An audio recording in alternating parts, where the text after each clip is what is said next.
All right, so the next special factor and the last one we're going to look at is called the perfect square trinomials. And this is in the form of a plus b, all of it squared. So it needs to be written like this. And that would equal a squared plus 2ab plus b squared. And then this is the sum, and then this would be the difference of perfect square trinomials. A minus b squared is going to be a squared minus 2ab plus b squared. Now, please notice this. It cannot be a perfect square trinomial if this is a minus, if your b is negative. It can't. If this is a minus, this has to be a plus. All right, so now let's look. I've got a positive 289. So it could be a perfect square trinomial. I have a 196. This perfect square trinomial is based on the idea from what you've done with the quadratic formula, ax squared plus bx plus c. So these a's and b's aren't exactly the same as these a's and b's, but it's the same idea. So what we need to figure out, we know that my a, I'm going to look at my first term, and it's going to be the number in front, right? So I can do the square root of 196.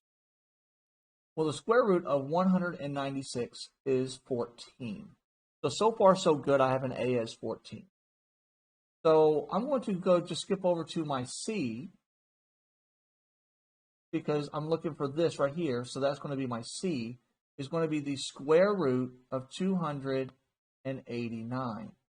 And this is going to be 17. Now, if this is a perfect square trinomial, if I do 14 times 17 times 2, I should get 476. Should. So to check, I do 2 times 14 times 17. And in fact, that is 470. So this is a perfect square trinomial. I know my a is 14, and I know my c right here is 17. Now please note that you also in this a you're going to have an x, because this x is squared. Okay? But when we do a's, b's, and c's from this, we don't include the x's. But note that this x squared, this is going to have an x in it. So your a will have an x in it.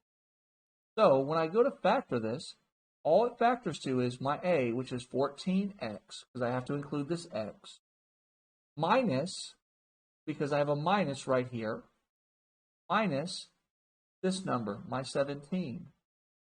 And I'm going to square it, and I've factored. That is a perfect square trinomial. That's all you need to do right there. It's a pattern, because believe me, you don't want to try to do what we're going to be doing with the AC method of factoring with 196 and 289. You want to be on the lookout for perfect square trinomials. It'll make your life a whole lot easier.